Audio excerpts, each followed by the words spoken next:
मैं आदित्यनाथ योगी ईश्वर की शपथ लेता हूं कि मैं जिस पद पर आज योगी विचाराधीन आदित्यनाथ पहुंचे हैं, वो परिवार से भारत के विरासत में संविधान नहीं की मिला है। नीति, लगन, मेहनत और त्याग के तत्परता बाद इस ऊंचाई तक पहुंचे और निष्ठा मुख्यमंत्री रखूंगा। योगी आदित्यनाथ। एक आम छात्र से सन्यासी और फिर एक सन्यासी से सीएम बनने का सफर योगी आदित्यनाथ के जीवन की कहानी काफी दिलचस्प है। योगी आदित्यनाथ असली नाम अजय सिंह बिष्ट, जन्म 5 जून 1972, निवासी पंचूर गांव, पौड़ी गढ़वाल, उत्तराखंड। तो चलिए आपको सबसे पहले लिए चलते हैं उस गांव में जहां से योगी एक बार निकले तो आगे बढ़ते चले गए। इसके लिए आपको लेकर चलते हैं गोरखपुर से करीब 600 किलोमीटर दूर उत्तराखंड के पौड़ी गढ़वाल में। जमकेश्वर, पौड़ी गढ़वाल, उत्तराखंड। उत्तराखंड की वादियों में आपको एक शांति दिखाई दे रही है। लखनऊ उत्तर प्रदेश की राजधानी, वहां पर राज तिलक, लेकिन उस राज तिलक की एक रौनक, एक प्रसन्नता और एक खुशी यहाँ इस वक्त इस जगह पर भी है जहां मैं मौजूद हूँ, क्योंकि मैं सीधे इस वक्त पहुंच रही हूँ उत्तर प्रदेश के मुख्यमंत्री योगी आदित्यनाथ के पैतृक आवास पर। जैसे ही गांव पंचूर की तरफ इस सड़क पर आप पहुंचते हैं तो बीजेपी के झंडे आपको जो है यहाँ पर कतार से लगे हुए दिखाई देते हैं और आप समझ जाते हैं कि आप कहाँ दाखिल हो रहे हैं। वहीं साइड में आप देख रहे हैं धीमान जी जो हैं अपनी ड्यूटी पर बिल्कुल तैनात हैं। जब हम यहाँ पहुँचे तो पहले हमारा एक बाकायदा सिक्योरिटी चेक हुआ, हमारे ID प्रूफ चेक किए गए, हम कहाँ से आए हैं, किस मकसद से आए हैं। इसी गांव में योगी आदित्यनाथ का जन्म हुआ। इसके बाद उत्तराखंड के थांगड़, तमकोट, गाजा से शुरुआती स्कूल की पढ़ाई की और फिर ऋषिकेश पहुंचे और 11वीं 12वीं की पढ़ाई पूरी की। फिर कोट द्वार पहुंचे और ग्रेजुएशन की पढ़ाई की। ग्रेजुएशन के बाद योगी आदित्यनाथ उर्फ अजय सिंह बिष्ट पहुंचे गोरखपुर। परिवार को ऐसा लगा कि अजय सिंह बिष्ट पढ़ाई के लिए और फिर रोजगार के लिए गोरखपुर पहुंचे, लेकिन किसी को भी ये अंदाजा नहीं था कि कभी वो ऐसा फैसला लेंगे जिससे सभी सन्न रह जाएंगे। अजय सिंह बिष्ट ने वहां ली दीक्षा और बन गए योगी आदित्यनाथ। 15 फरवरी 1994, गोरक्षपीठ, गोरखपुर, उत्तर प्रदेश। योगी आदित्यनाथ ने इसी दिन गोरक्षपीठाधीश्वर महंत अवैधनाथ से दीक्षा ली और योगी बन गए। योगी आदित्यनाथ ने दीक्षा तो साल 1994 में ली, लेकिन असल में गोरक्षपीठाधीश्वर महंत अवैधनाथ के संपर्क में आदित्यनाथ अपने ग्रेजुएशन के वक्त ही आ गए थे। संपर्क में आने के दो कारण थे, एक तो आध्यात्म की और रुचि, दूसरा राम जन्मभूमि आंदोलन। मैं उस जगह पर मौजूद हूं जो उत्तर प्रदेश की सियासत का केंद्र है, कम से कम आज तो जरूर। आप देख रहे हैं मेरे पीछे गोरक्षपीठ, गोरखनाथ मंदिर, जहां के महंत हैं उत्तर प्रदेश के मुख्यमंत्री योगी आदित्यनाथ। आपको ये बता दें कि धर्म और आस्था का केंद्र तो ये मंदिर हमेशा रहा है, लेकिन आज़ादी के बाद के दौर में राम मंदिर का आंदोलन जब परवान चढ़ा तो मंदिर भी उसकी सियासत के केंद्र में आता चला गया। क्योंकि चाहे महंत दिग्विजयनाथ हो, चाहे महंत अवैधनाथ हो या फिर महंत योगी आदित्यनाथ, सब अपने अपने तरीके से अपने अपने दौर में राम मंदिर आंदोलन को लेकर आवाज मुखर करते रहे हैं। उस वक्त मुक्ति यज्ञ समिति के अध्यक्ष महंत अवैधनाथ जी महाराज थे। योगी आदित्यनाथ को उत्तराधिकारी घोषित करने के साथ ही योगी आदित्यनाथ को गोरखपुर लोकसभा सीट से उम्मीदवार भी बनाया गया। उस वक्त योगी आदित्यनाथ की उम्र महज 26 साल थी जब वो पहली बार गोरखपुर सीट से चुनाव जीतकर लोकसभा पहुंचे थे। इसके बाद वो लगातार गोरखपुर से सांसद बनते रहे।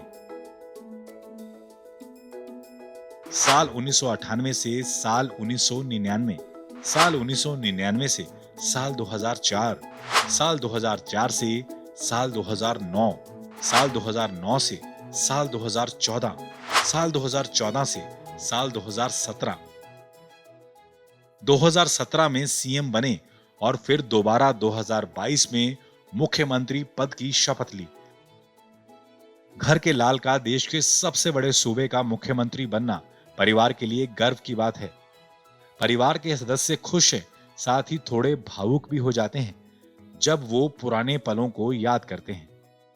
योगी जी ने पहली बार घर में ये बताया या आप लोगों को ये पता चला कि वो संन्यास योगी जी ने पहली बार संन्यास लेने का मन बना चुके हैं, बताया या आप लोगों को ये पता चला कि वो संन्यास की तरफ अब जा रहे हैं या संन्यास लेने का मन बना चुके हैं, बोल के ले नहीं लिया गए है? वो तो यहाँ से तो ऐसे गए कि मैं घर में नौकरी करने क्या जा रहा हुआ हूँ। उस वो घर में बोल के नहीं गए ना, वो तो यहाँ से ऐसे गए कि मैं नौकरी करने जा रहा हूँ। तो बाद में पता चला हमको कि वो महात्मा बन गए थे। वो तो फिर हमको ये भी पता नहीं था कि बाद में पता चला हमको कि वो कहीं इतनी बड़ी मंदिर गए महंत बने। हमको ये भी पता नहीं था कि वो मतलब पहले मतलब उस समय कहीं इतनी बड़ी मंदिर गए महंत बने। इधर जंगल घास लेने जाते थे हम पहले, मतलब उस समय लड़की थी मेरी छोटी, जाते हैं ना तो इधर जंगल घास लेने जाते थे। उनको देखती थी मैं, मतलब इधर साधु हो सकता है जाते हैं हमारे भाई न, तो उनको देखती थी मैं पहले, बहुत देखती थी। हो सकता है इनमें हमारे भाई न हो। हाँ, तो बहुत देखती थी मैं। आज तो देखिए जिंदगी कहाँ से कहाँ पहुँच गई, वो तो एक वक्त था। अरे ये तो आज तो देखिए जिंदगी कहाँ से कहाँ। दरअसल अजय सिंह बिष्ट जब गोरखपुर गए थे तब परिवार वालों को ऐसा लगा था कि वो रोजगार के लिए गए हैं, लेकिन वहां उन्होंने जब दीक्षा ले ली और योगी बन गए, इस बात की जानकारी परिवार वालों को नहीं थी। लेकिन एक दिन अखबार के जरिए घर के लोगों को पता चला कि अब अजय सिंह बिष्ट योगी आदित्यनाथ बन चुके हैं। इसे सुनने के बाद फौरन घर वाले गोरखपुर पहुंचे और वहां मंदिर में योगी आदित्यनाथ से मुलाकात की। पहले तो पिता मानने को तैयार ही नहीं हुए, लेकिन कुछ वक्त के बाद ही सही बात बन गई और परिवार वापस अपने गांव आ गया। इसके बाद जो कुछ हुआ वो काफी अलग था। योगी आदित्यनाथ पहुंचे अपने गांव और वहां एक योगी के रूप में अपनी मां से भिक्षा मांगी। वो पल काफी भावुक करने वाला था।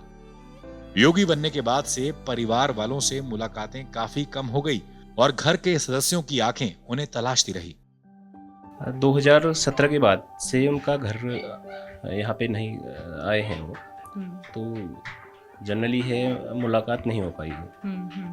तो घर के सभी सदस्य और जो आसपास के लोग भी हैं, जो रिश्तेदार हैं, वो भी यही चाह रहे हैं कि एक बार एम किशोर की जो धरती है हमारी, जो उनकी जो जन्मभूमि है, उसमें एक बार वो जरूर आए यहाँ पे और जो लोग हैं उनसे मुलाकात करेंगे। भले ही योगी सीएम बन गए, लेकिन कभी अपने पद का फायदा परिवार वालों के लिए नहीं किया। दूसरे राजनीतिक दल की तरह कोई परिवारवाद नहीं, कोई पद का फायदा नहीं पहुंचाया। जिन्हें पता होता है कि शशि जी जो है योगी जी की बड़ी दीदी हैं, तो वो आते हैं ज़रूर और वो फिर अलग चश्मे से आपको देखने की कोशिश करते हैं कि अच्छा भाई तो मुख्यमंत्री हैं, अच्छा आप यहाँ दुकान चलाती हैं। तो ये जो लोगों का रिएक्शन होता है किस वजह से होता है, आपको क्यों लगता है ऐसा, वो क्यों रिएक्ट करते हैं? मतलब उनको ये होता है कि जैसे दूसरे पार्टी में हर नेता की भाई बहन परिवार के दूर दूर के रिश्तेदार भी एक ही उसमें आ जाते हैं, एक ही नेता। वो मतलब हर आदमी चाहता है कि मैं भी नेता बनूं, तो ये हमारे उसमें नहीं है ये। तो मतलब वो तो फिर पूरा ये ऐसा हो गया कि जैसे कि परिवारवाद हो गया। तो ना तो हम चाहते हैं कि हम ऐसे जाएं, और भाई का भी एक ही बोलना है कि मतलब अपना कमाओ और खाओ, मेहनत करो बस। खैर योगी सीएम तो बन गए, एबीवीपी से राजनीति की शुरुआत की और कहते हैं किसी भी चुनाव में हारे नहीं, लेकिन ऐसा बिल्कुल नहीं। एक छोटा सा चुनाव था जिसमें उनको हार का सामना करना पड़ा था। साल 1992 अजय सिंह बिष्ट कोटद्वार के गवर्नमेंट पीजी कॉलेज में पढ़ाई कर रहे थे। छात्र संघ के चुनाव की तैयारियां कर रहे थे, लेकिन तभी किसी वजह से उन्हें एबीवीपी ने उम्मीदवार नहीं बनाया। फिर निर्दलीय चुनाव लड़े, लेकिन हार का सामना करना पड़ा। एक हार हुई, लेकिन उसके बाद वो और मजबूत होकर उभरे और फिर कभी हार का सामना नहीं करना पड़ा। खैर हार के पीछे की भी एक कहानी है। कहा जाता है चुनाव के दौरान उनकी डिग्रियां चोरी कर ली गई थी, जिसकी वजह से वो परेशान हो गए थे और चुनाव की तैयारियों में ध्यान नहीं लगा पाए। खैर एक हार और उसके बाद लगातार जीत, यहाँ तक कि जब साल 2017 के चुनाव हुए तब भी यूपी में सीएम की रेस में कई नाम सामने आ रहे थे, लेकिन योगी ने वहां भी बाजी मारी। ये लोकप्रियता ही थी, योगी पर भरोसा था और योगी की मेहनत थी, जिसकी वजह से साल 2017 में सांसद योगी आदित्यनाथ बने मुख्यमंत्री योगी आदित्यनाथ। और यही भरोसा, यही लोकप्रियता और यही मेहनत साल 2022 तक योगी कायम रखने में सफल रहे, जिस वजह से दोबारा हुई योगी आदित्यनाथ की ताजपोशी। टाइम्स नाउ नवभारत डिजिटल की रिपोर्ट। खबरों के पीछे की खबर पहुंचाते हैं हम, आपकी आवाज को मुद्दा बनाते हैं हम। टाइम्स नाउ नवभारत को YouTube पर लाइव देखिए, सब्सक्राइब करिए और बेल आइकन जरूर दबाइए।